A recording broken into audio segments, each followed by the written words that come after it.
आइए जानते हैं भारत में पिछले 24 घंटों में क्या क्या हुआ है। भारत में लोकसभा चुनाव 19 अप्रैल को फेज 1 में मतदान हुआ, लेकिन मणिपुर में 11 पोलिंग बूथ पर दोबारा चुनाव होंगे। मणिपुर में हिंसा हुई है और उपद्रवियों ने ईवीएम मशीन को भी जला दिया। पोलिंग बूथ पर भी फायरिंग हुई है। फायरिंग के डर से निर्वाचन अधिकारी और उनका स्टाफ पोलिंग बूथ पर ताला लगाकर भाग गए। अब इन 11 बूथ पर दोबारा चुनाव 22 अप्रैल यानी आज होंगे। राहुल गांधी ने कहा है इन मीडिया कॉन्फ्रेंस में, अगर उनकी सरकार आई तो हर गरीब घर की एक महिला को साल का 1 लाख रुपए देगी उनकी सरकार, यानी करीब 8,000 से ज्यादा पर मंथ रुपए देगी कांग्रेस।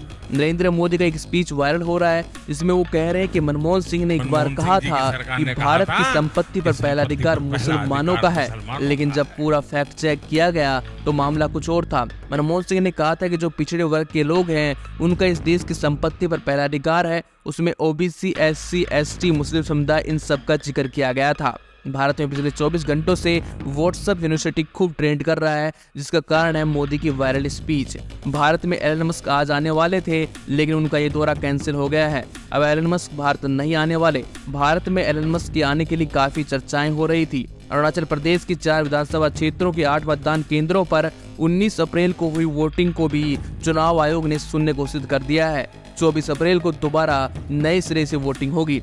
योगी सरकार में मंत्री डॉक्टर संजय निषाद पर हमला हुआ है। नाक पर लगी है चोट, पट्टी कराकर धरने पर बैठे यादवों पर हमले के आरोप लगाए। दिल्ली सीएम अरविंद केजरीवाल की पत्नी ने कहा कि केंद्र सरकार अरविंद केजरीवाल को मारना चाहती है।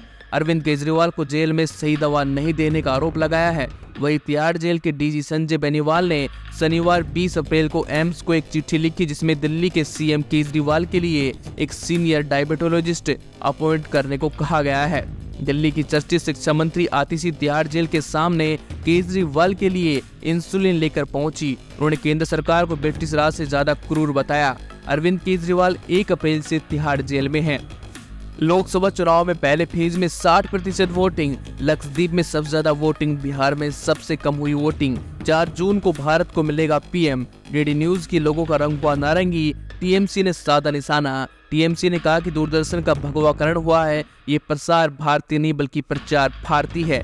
केकेआर ने आरसीबी को 1 रन से हराया। वहीं गुजरात टाइटन ने 3 विकेटों के साथ पंजाब को दी मात।